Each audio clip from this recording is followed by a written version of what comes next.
Hello students, welcome you all to my YouTube channel. My dear students, today I'll do the questions of the half yearly exams 2021 of our school.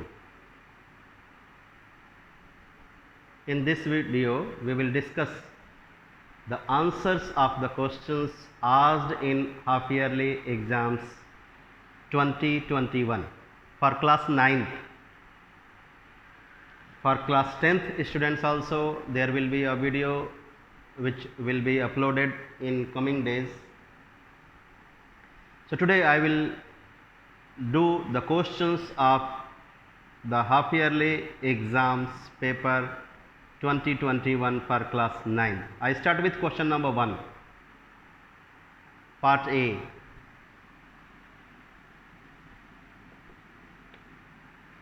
In this question 1 part A, we have to insert 3 rational numbers between -2 upon 5 and -1 upon 5.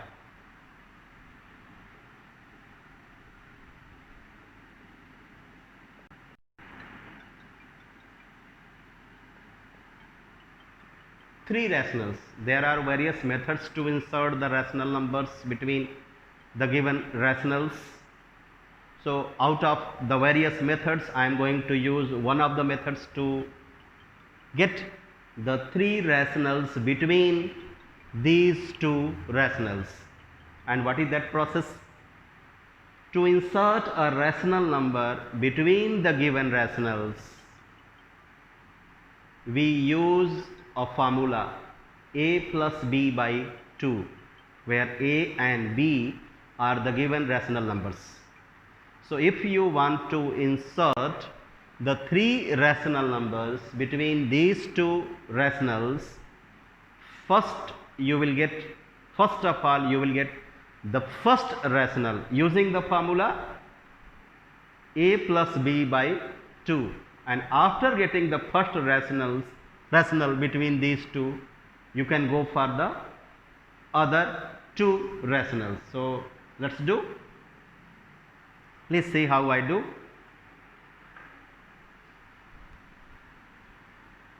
You can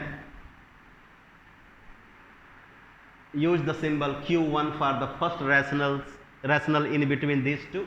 The formula is a plus b by 2. So -2 upon 5 plus -1 upon 5 multiplied by half. Remember, division by 2 means multiplication by half.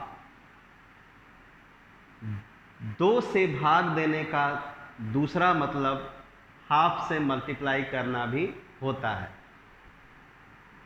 Some of the students are demanding to make the video in Hindi language. So that's why I am using both languages in this video. So 2 rational numbers के बीच में एक नया rational number लाने के लिए हम लोग दोनों रैशनल नंबर्स को अलजेब्रिकली ऐड करेंगे, उसके बाद हाफ से मल्टीप्लाई करेंगे. फार्मूला वही a plus b by 2.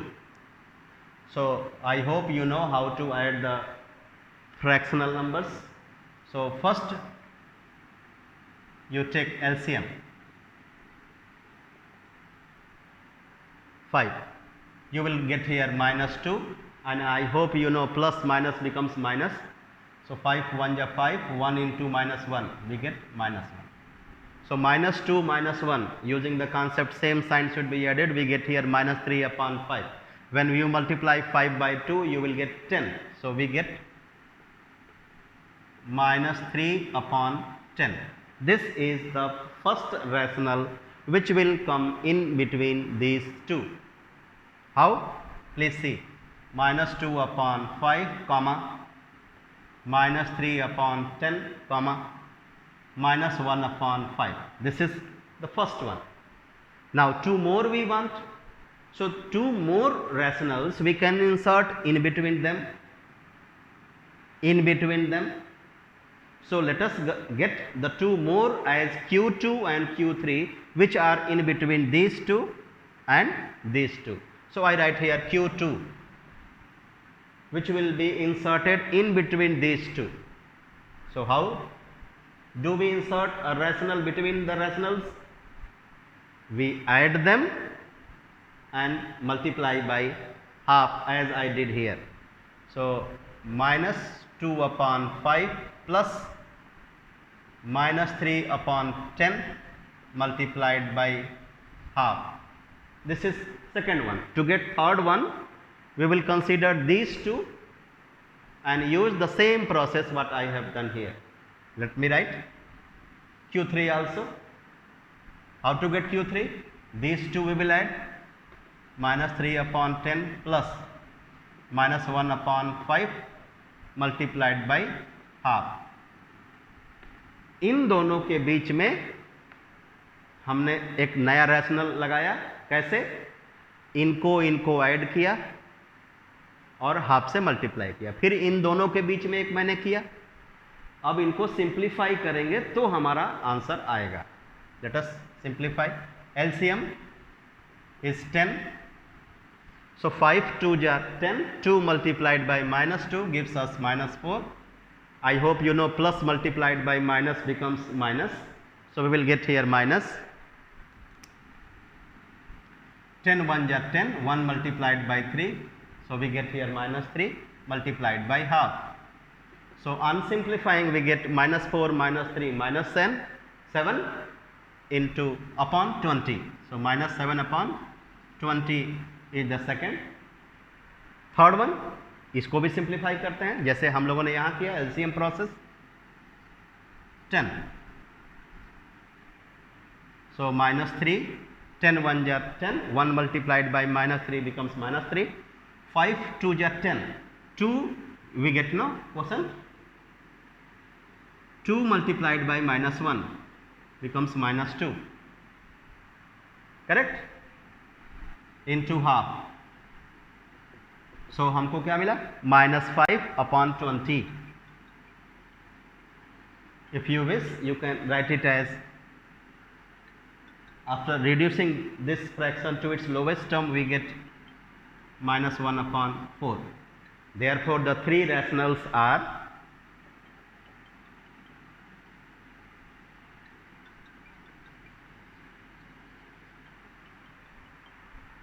you can write them as you want, or if you want to write them in arranged order, how will you write? This one you have got in between these two, no? So you will write, first you write three rationals are Q1, where is this? Minus 3 by 10. Then minus 7 by 20. Third, minus 1 by 4. And if you want to write the answer in arranged form, which is not demanded here, मांगा नहीं गया है, आप ऐसे भी लिख दोगे तो भी सही आंसर. ठीक? तो क्या करना है? पहले ये लिखना है, उसके बाद इसको लिखना है, उसके बाद इसको लिखना है. तो that is a complicated process, उसको छोड़ दीजिए. This is answer. नेक्स्ट. लेकिन यही एक आंसर नहीं होगा, आंसर इसके अलावा भी आ सकता है. दैट्स वाई, बट आपको याद ये रखना है कि जो भी रैशनल्स आप लाएंगे उनकी वैल्यू इनके बीच में ही होनी चाहिए. Some of the students get the rationals जिनकी वैल्यू इनके बीच में आती ही नहीं है. अब इस ये दोनों नेगेटिव नंबर्स हैं और suppose you get the answer 1 by 10. So how will you get a rational, positive rational in between the negatives? दो नेगेटिव्स के बीच में पॉजिटिव रैशनल कहां से आएगा? So there you make mistake. इस फ्रैक्शन की डेसिमल वैल्यू है -0.4, इसकी है -0.2. सो -0.4 और -0.2 के बीच में अगर आप -0.7 लिख देते हो, वो कहाँ से आएगा? So that's why be careful, what ever you get cross check it whether its value will come in between these two or not. So this is one of the answers. और भी आंसर्स हो सकते हैं, that I am not discussing. Second part, क्योंकि दो rational numbers के बीच में infinite rationals can be inserted. Remember it, दो रैशनल्स के बीच में एक दो नहीं, हम गिन नहीं सकते कितने रैशनल नंबर्स होते हैं, इसलिए आंसर्स अलग अलग आ सकते हैं. लेकिन याद ये रखना है कि जो भी रैशनल्स होंगे उनकी वैल्यू दिए हुए रैशनल्स के बीच में ही आनी चाहिए, बीच की ही आनी चाहिए, बाहर नहीं जानी चाहिए. Next, B, what is that? How much will 25,000 amount to in 2 years at compound interest if the rates for the successive years be 4% and 5%. Principal is 25,000. I hope you remember the formula. In case of successive rates of interest, to calculate the amount, we use the formula A equals to P into 1 plus R1 by 100 into 1 plus R2 by 100 into dash dash dash and so on.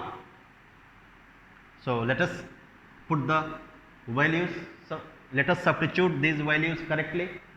25,000 into 1 plus 4 by 100 into 1 plus 5 by 100. If you simplify it without making mistake, you will get the correct answer. But remember, we have to find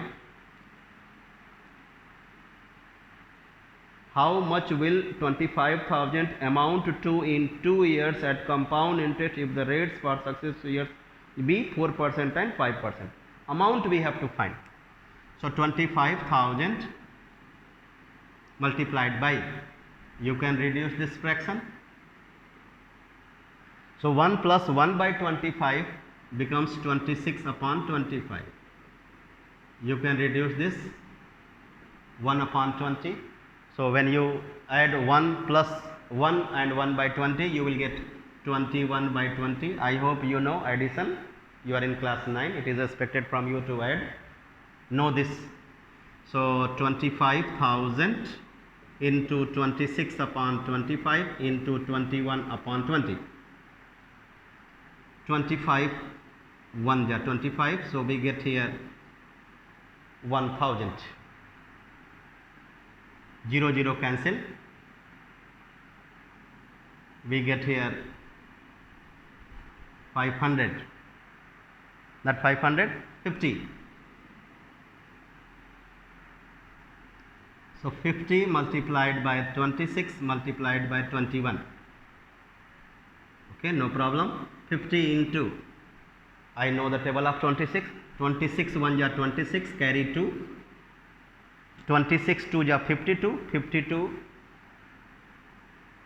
and 2 54. 50 multiplied by 5 4 6.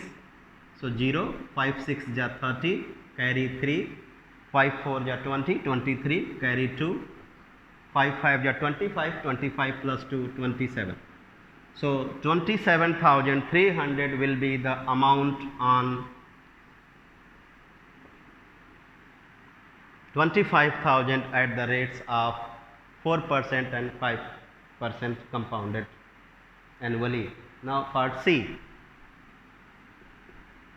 What we have to do in part C? If a square plus 1 by a square is 7,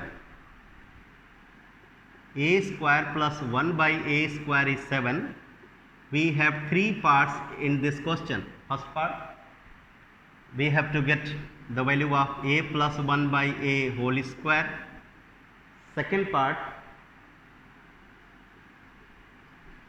a minus 1 by a, and third part, a square minus 1 by a. So this a square minus 1 by a square is factorizable. It has two factors,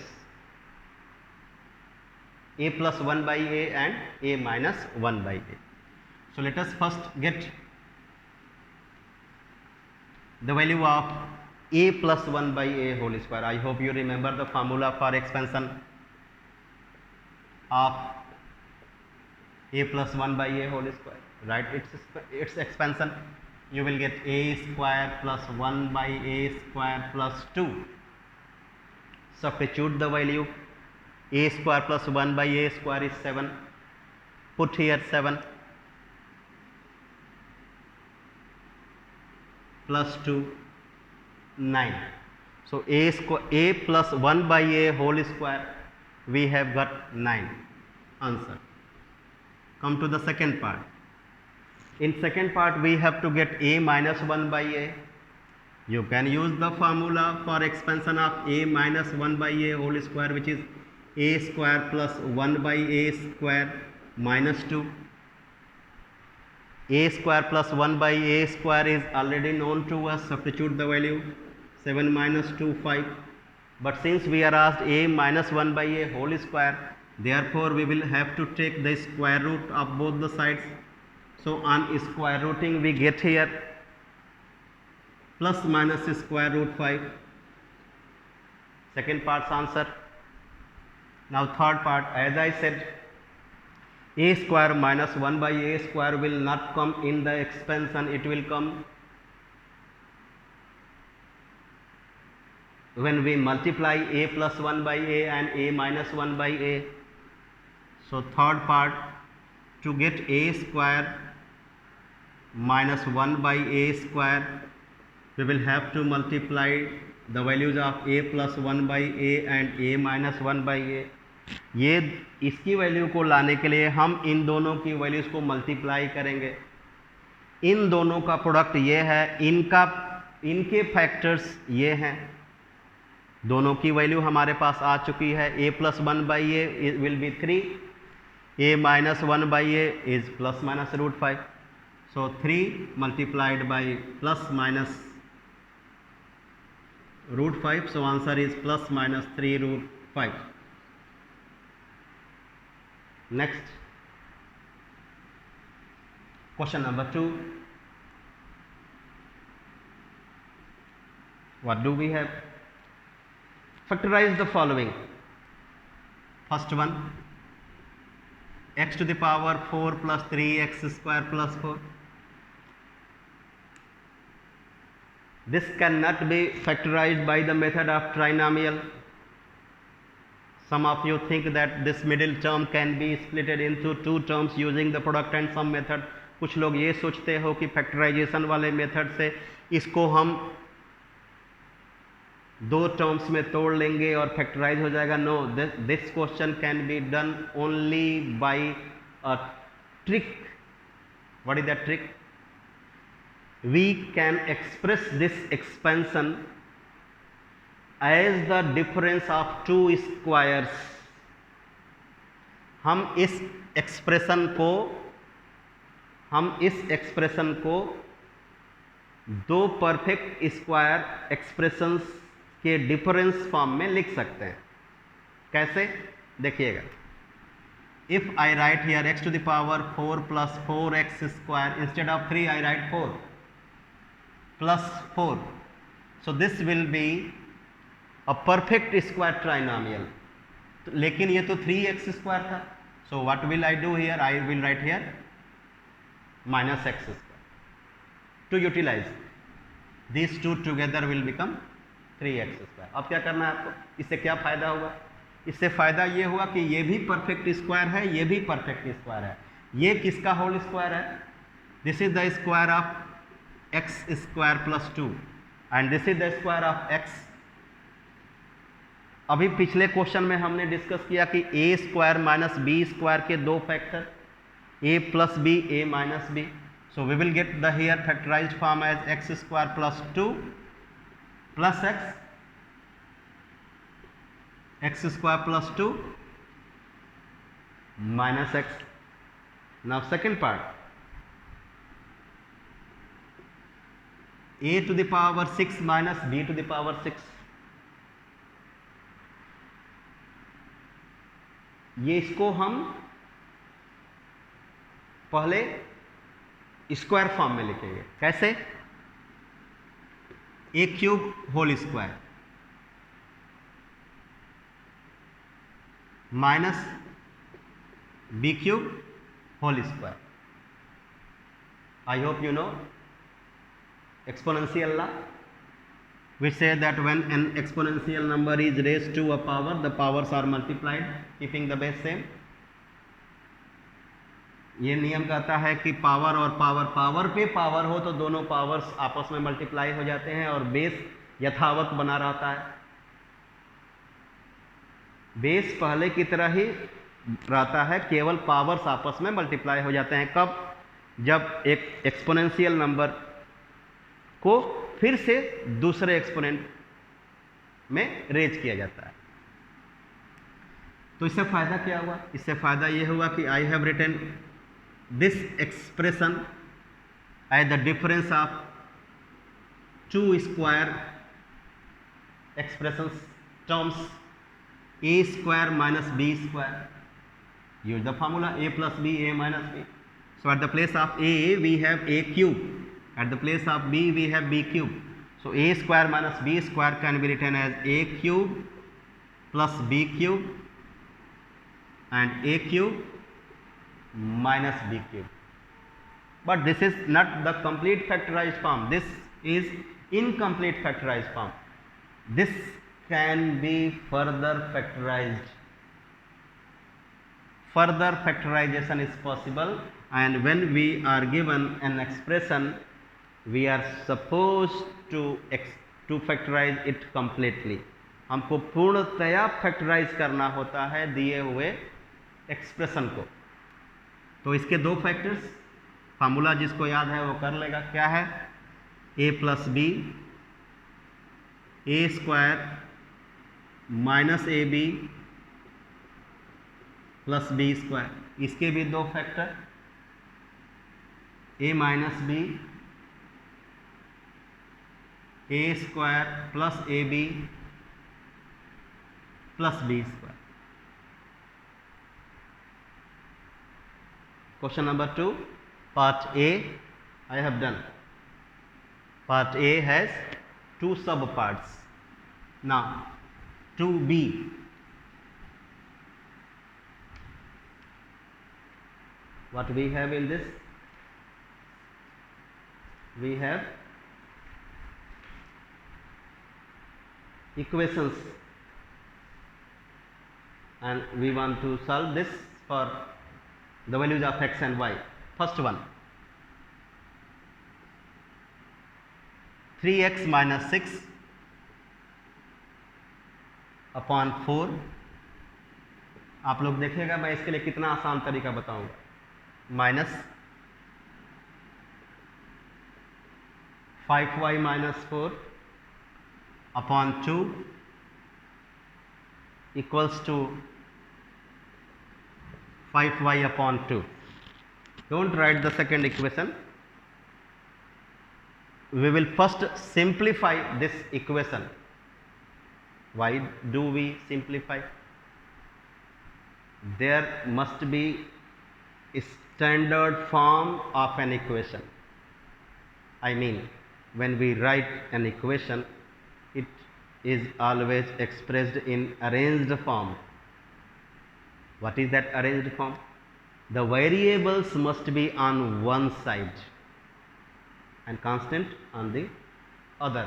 In case of simultaneous equations, since two variable or three variables. So आप देखिए y इधर भी है, y इधर भी है, so ये constant इधर है. So and we have fractional terms. So पहली कोशिश करेंगे कि फ्रैक्शन हट जाए, इस इक्वेशन से फ्रैक्शन हट जाए. अब उसके लिए क्या करना है सुनिए ध्यान से.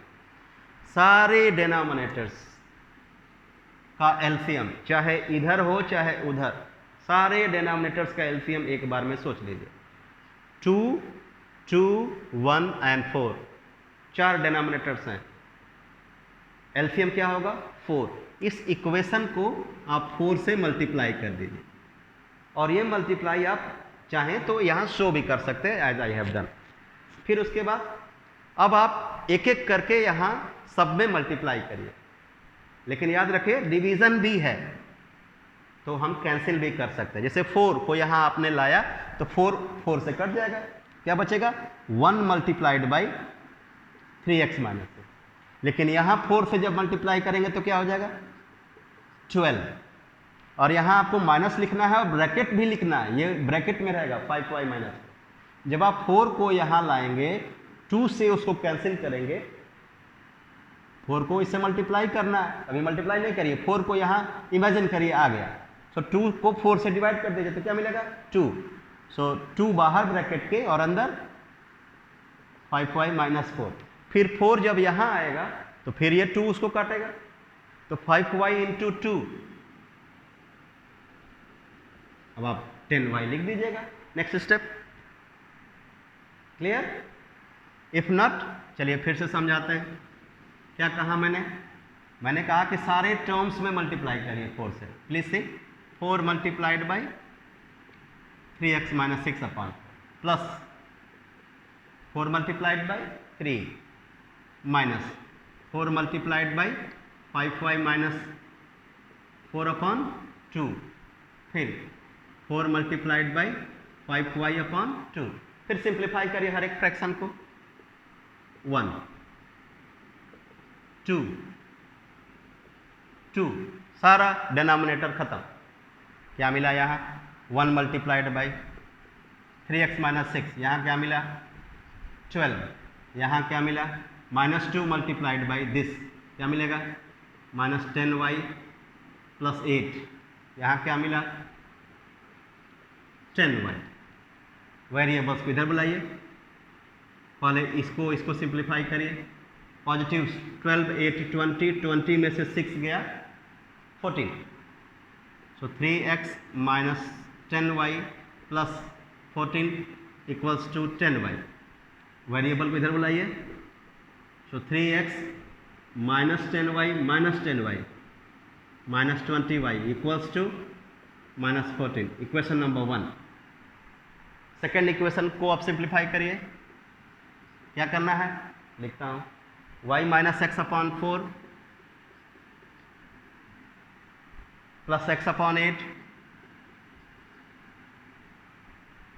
Minus 7x minus 5y upon 3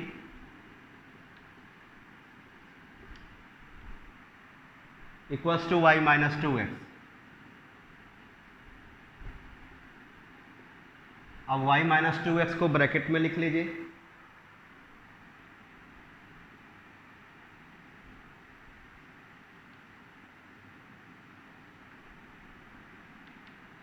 so this is the simplified form of equation number 1 given in the question. Now I am going to get the simplified form of this which is given in the question and I will mark this as equation number 2. अब मैं इसको भी simplify करने जा रहा हूँ, इसमें से फ्रैक्शनल पार्ट्स को खत्म करने जा रहा हूँ और जब सिंप्लीफाई हो जाएगा then I will write it as equation number 2, then we will solve equation 1 and 2 together. चलिए 4 8 3 एलसीएम 24, एलसीएम ऑफ 4 8 and 3 24, तो 24 से मल्टीप्लाई करिए, 24 multiplied by y minus x by 4 plus 24 multiplied by x by 8 minus 24 multiplied by 7x minus 5 by 3 equals to 24 multiplied by y minus 2x, 4 6 जा 24, 8 3 जा 24, 3 8 जा 24।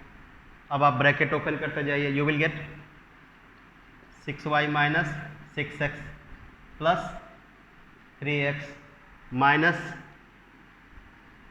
8 multiplied by 7x minus 56x plus 40y 24y minus 24 2 जा 48x। सारे x और y को एक तरफ collect करिए, ये y ठीक, कितना 46y, ये x और ये x दो नेगेटिव्स हैं, तो दोनों नेगेटिव्स हैं तो -56 -62, उसमें से 3 माइनस, सो -59 x उधर क्या है इक्वल्स टू 24y -48x। अभी भी एक्स वाई एक तरफ होने चाहिए एज आई सेड, इधर बुलाइए, सो 46y -24y -59x plus 48y equals to 0। 46y में से 24y माइनस करिए 22y, 59 में से 48 माइनस करिए 11x, लेकिन नेगेटिव आएगा इक्वल्स टू 0। आपको क्या मिला? दिस इज डिविजिबल बाई 11, दोनों टर्म्स 11 से डिविजिबल हैं, 11 से डिवाइड कर दीजिए, so 2y minus x equals to 0। तो आपको क्या मिला? x equals to 2y। So equation 1 ये हो गया, equation number 2 x equals to 2y हो गया। अब सब्स्टिट्यूट कर दीजिए इसमें, putting x equals to 2y in equation 1, so 3 into 2y 6y, okay, 6y minus 20y equals to -14, 20y में से 6 जाएगा, so -14y equals to -14, minus minus cancel, 14 cancel, so y equals to 1, और y 1 आया तो x की value 2 into 1, therefore x equals to 2y, 2 into 1 2, so answer क्या हुआ? x equals to 2,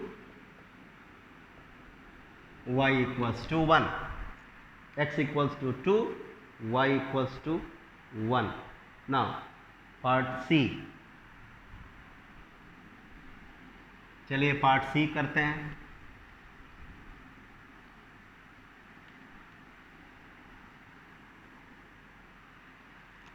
this is geometry based question.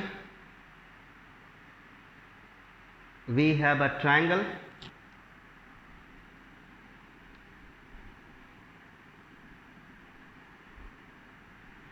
named ABC, और इसमें दिया क्या है? द एल्टीट्यूड्स, कौन कौन एल्टीट्यूड्स हैं? AD,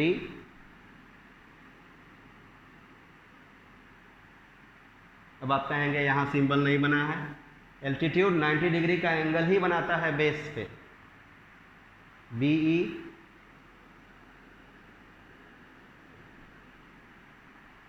CF,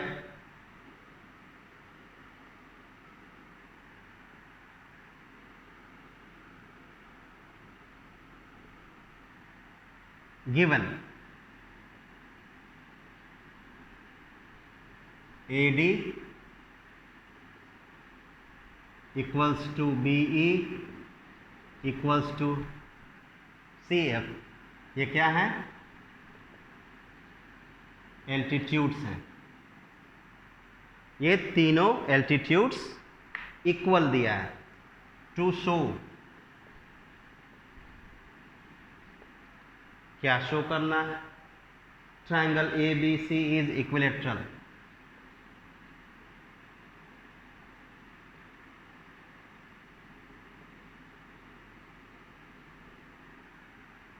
एक ट्रायंगल को इक्विलेटरल कब कहते हैं? I hope you all know, when it's all sides are equal the triangle is called equilateral triangle.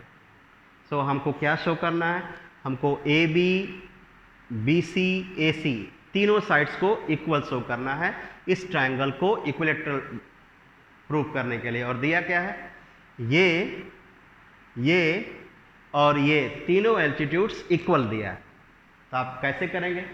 आप कांग्रुएंसी के हेल्प से करेंगे। कैसे कांग्रुएंसी? अभी आपको मैं दिखाता हूं। आप BC बेस पर दो ट्रायंगल ले लीजिए, PC बेस पर दो ट्रायंगल।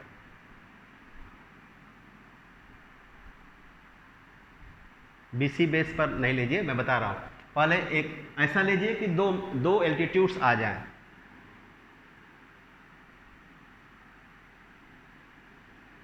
एक ये लिया मैंने,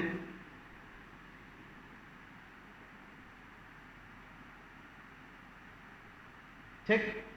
ऐसा लेना है कि दोनों ट्रायंगल में एक कॉमन एंगल आ जाए। मैंने एक लिया ये ट्रायंगल, इसमें एल्टीट्यूड आएगा ये। दूसरा मैंने इस एंगल C को ही दिमाग में रख के ये ट्रायंगल लिया। दो ट्रायंगल ले लेना है, किसको ध्यान में रख के? एक एंगल को, एंगल C को लेकर के मैंने एक ये ट्रायंगल लिया और एक ये ट्रायंगल लिया। दोनों को कॉन्ग्रुएंट प्रूफ करूंगा मैं। कैसे? देखिए, proof in triangle ADC and triangle BEC, मैंने एंगल C तो लिया है, दोनों में कॉमन है। आप लिखोगे क्या? ACD इक्वल्स टू BCE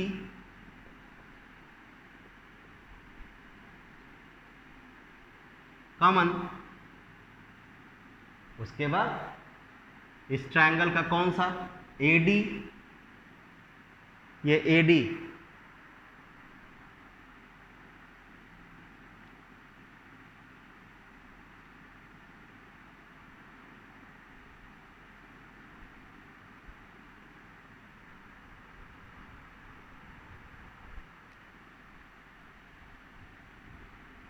और ये BE इक्वल दिया है।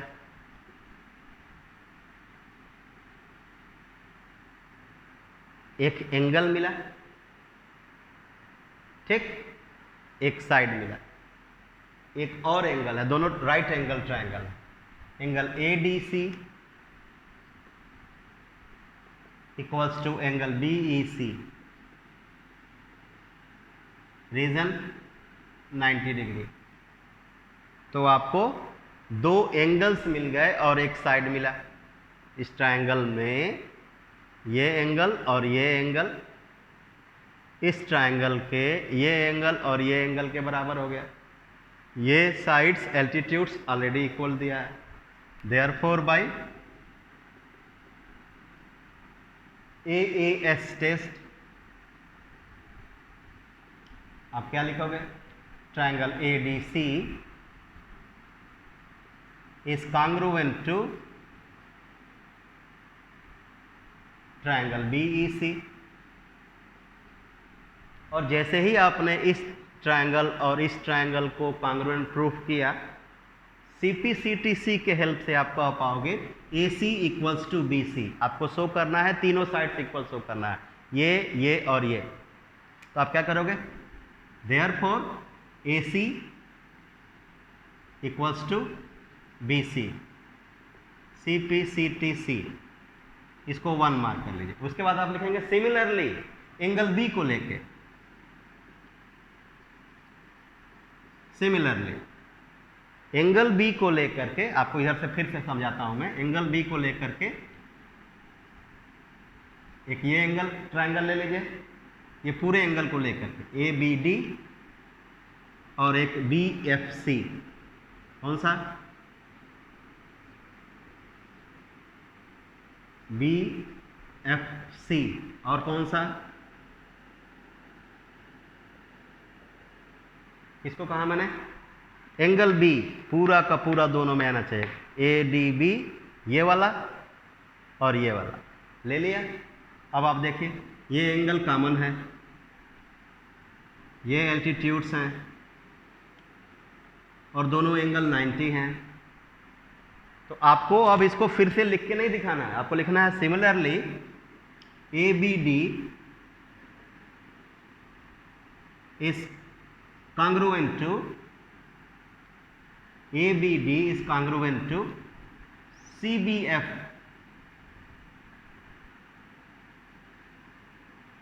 triangle CBF by AAS। दिखाना नहीं है, अब जब कॉन्ग्रुएंट हो गया तो इसका साइड ए बी और इसका side B C, therefore A B equals to B C, C P C T C, corresponding parts of congruent triangles are congruent. दो कॉन्ग्रुएंट ट्राइंगल्स के साइड्स, करस्पॉन्डिंग साइड्स इक्वल होते हैं, ठीक।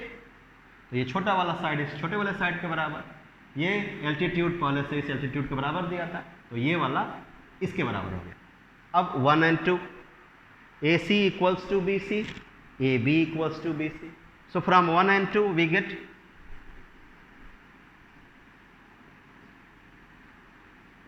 what do we get? AC equals to BC equals to AB. All the three sides of this triangle are equal, therefore triangle ABC is equilateral, proved. Question number 3, part A. Let us read out the question carefully. We have a quadrilateral.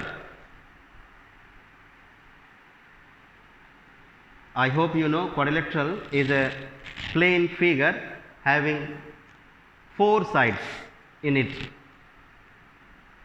So in this quadrilateral, out of 4 sides, PQ, QR, RS and PS, PS is the greatest side and QR is the least side. Question says PS is the greatest side and QR is the least side. एक quadrilateral है PQRS, चलिए draw करते हैं, जिसमें सबसे बड़ी side कौन सी है? PS, और सबसे छोटा QR। चलिए बनाते हैं क्वाड्रिलेटरल, सबसे छोटा और एक सबसे बड़ा,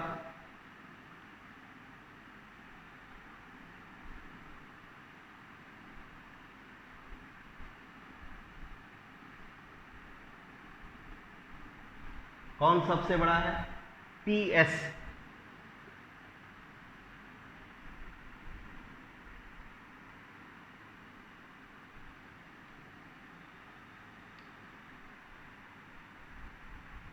QR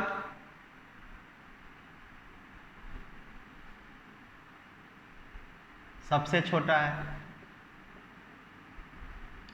question says QR is the least side, सबसे छोटा, सबसे बड़ा PS। Given what to show?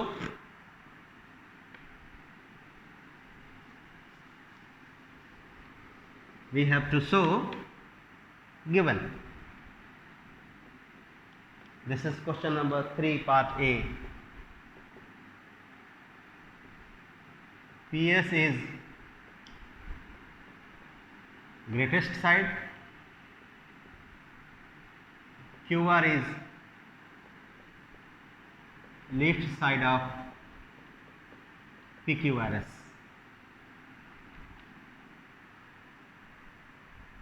चारों साइड में सबसे बड़ा ये, सबसे छोटा ये। फर्स्ट पार्ट क्या शो करना है?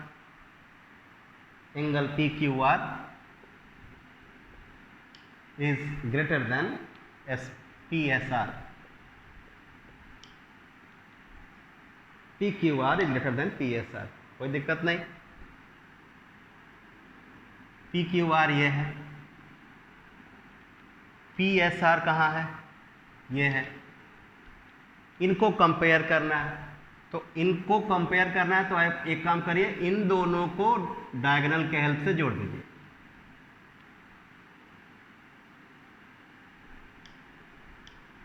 जोड़ दिया। अब Q के 2 पार्ट हो गए, S के 2 पार्ट हो गए, उनका नंबरिंग कर दीजिए 1 2 3 4। अब आपके पास 2 ट्रायंगल हो गए क्वाड्रिलेटरल में, इधर इधर।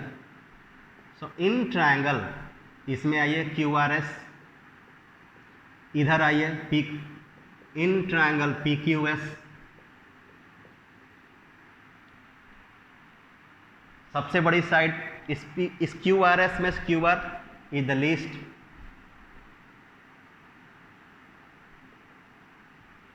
सो QR लीस्ट है तो उसके सामने QR is least means QR is smaller than this side. So QR is smaller. QR is least for triangle नहीं, QR is least side of quadrilateral है, इसलिए ये इससे छोटा होगा. QR is smaller than ऐसा, तो QR के सामने 4, so angle 4 is smaller than angle 2. ठीक, अब उधर आइए, ये सबसे बड़ा है, यानी ये इससे बड़ा है, इससे आपको लिखना पड़ेगा Q, इस वाले में QR is smaller than SR. ठीक, यहां क्या लिखेंगे, PS is greatest side of quadrilateral,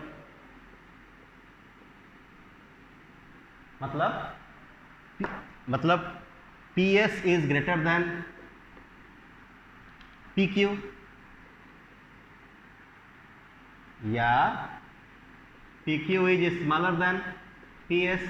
तो थ्योरम क्या कहता है कि छोटे साइड के सामने छोटा एंगल, तो ये छोटा है तो angle 3 is smaller than angle 1. अब दोनों को जोड़ दीजिए, इसको दोनों इन इक्वेशंस को जोड़ दीजिए, एडिंग 1 and 2. सो 4 और 3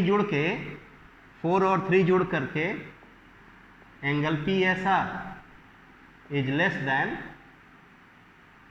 2 और 1 जुड़ करके PQR. PSR is less than PQR, proved. अब दूसरे पार्ट में आपको सिमिलरली, इतना ज़्यादा लिखना नहीं है, इसमें मैंने समझाने के लिए लिख दिया. Second, angle QRS is greater than angle SPQ. किस एंगल को, इनको कंपेयर करना, तो आप ऐसे कर लीजिए, यहाँ पे 5, यहाँ पे 6, यहाँ पे 7, यहाँ पे 8. अब आप यहाँ लिखिए सिमिलरली एज फर्स्ट पार्ट. अब डायग्राम में आप एक बार देखिए, इसको मिटा दीजिए,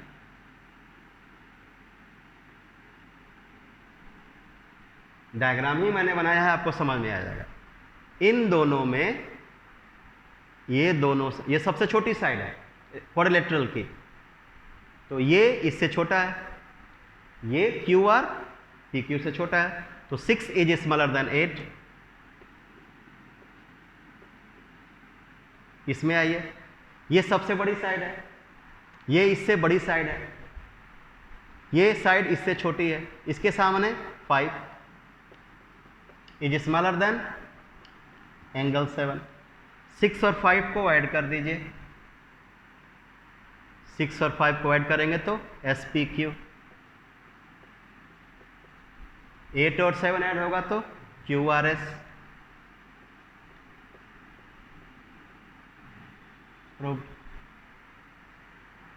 क्वेश्चन में लिखा है QRS less than SPQ. QRS is greater than SPQ. QRS greater than S, or SPQ is smaller than. Proved. Next question. Question number 3, part C.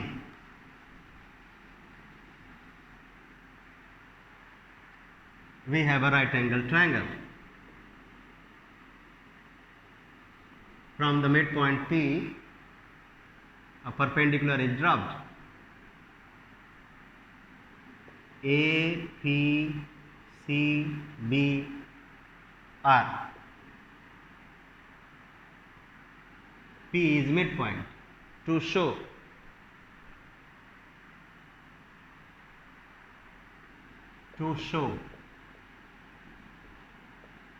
PA equals to PB equals to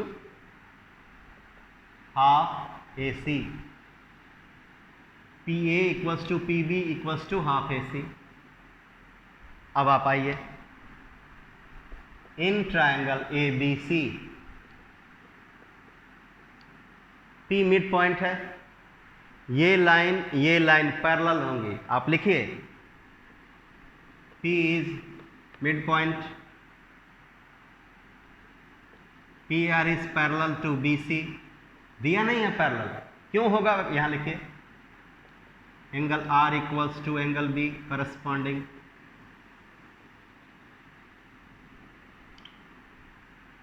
So by converse of midpoint theorem,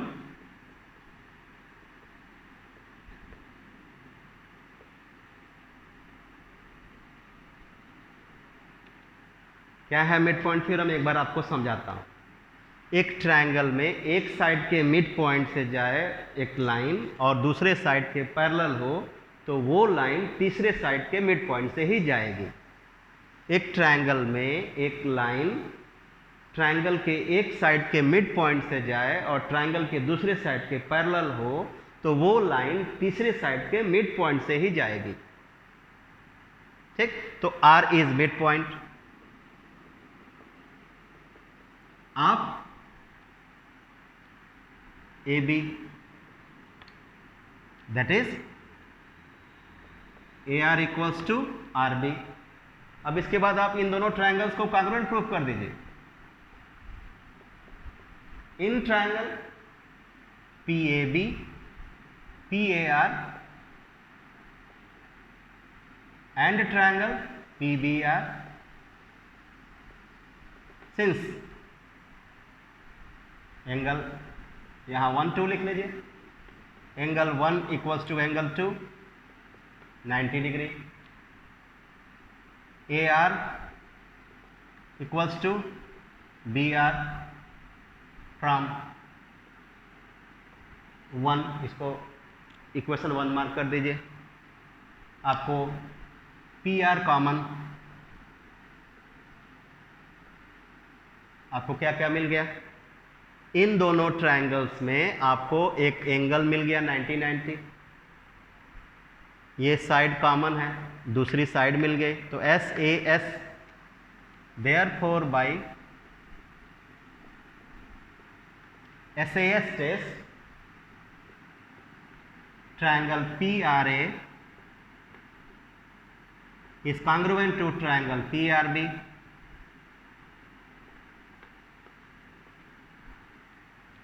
अब congruent से क्या फायदा होगा, congruent से फायदा यह होगा कि PB इक्वल्स टू PA हो जाएगा। Therefore PB equals to PA CP CTC और PA is already half of AC क्योंकि P मिड पॉइंट बोला है।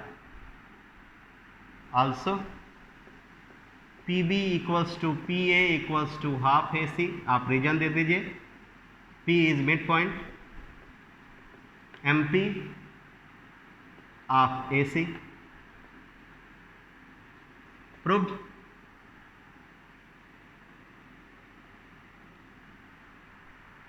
Okay, so the remaining questions, my dear students, I will do in the next video. Wait for the new video to come. Bye bye.